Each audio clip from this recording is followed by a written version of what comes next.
రుణమాఫీపై CM Revanth Reddy ఎక్కడికి పోతే అక్కడ దేవుడిపై ప్రమాణం చేస్తున్నాడని కరీంనగర్ బీజేపీ ఎంపీ అభ్యర్థి బండి సంజయ్ ధ్వజమెత్తారు. రేవంత్ రెడ్డికి మోడీ అంటే భయం మొదలైందన్నారు. రేవంత్ సీటుకి కొందరు కాంగ్రెస్ నాయకులు ఎసరు పెట్టారన్నారు.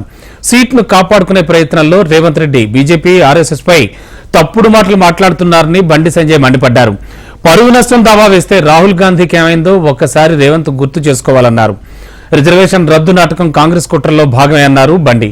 కరీంనగర్ లో బండి సంజయ్ నిర్వహించిన కార్నర్ మీటింగ్ లో కేంద్ర మంత్రి మురుగన్ హాజరయ్యారు.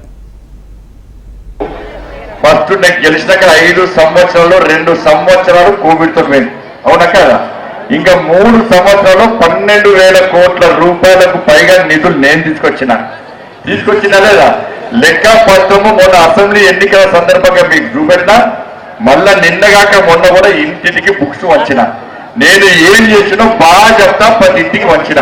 ఇలా కాంగ్రెస్ పార్టీ నాయకుడు కానీ బీఆర్ఎస్ పార్టీ అభ్యర్థి కానీ వాళ్ళు 10 సంవత్సరాలు ఏం చేసిందంటే ఏం చేసిందో చెప్తలేరు. ఇద్దరు రాత్రిపూట మాట్లాడుతారు. బండి సంజయ్ ఏం చేయలేదని చెప్పి తప్పుడు ప్రచారం చేయడానికి మాత్రమే టైం పాస్ పాలిటిక్స్ చేస్తున్నారు తప్ప ఇలా వాళ్ళు ఏం చేస్తామో చెప్తలేరన్న విషయాన్ని గుర్తుంచుకోవాల్సి వస్తుంది. ప్రతి పైసా తీసుకొచ్చింది నేను, ఇలా అభివృద్ధి చేసింది నేను. ఇక్కడికి లైట్ అన్ని స్మార్ట్ సిటీ పైసలు, ఈ రోడ్ అన్ని స్మార్ట్ సిటీ పైసలే. కేక్ రేవంత్ అని కుర్చీకి ఎసరు పెట్టారు.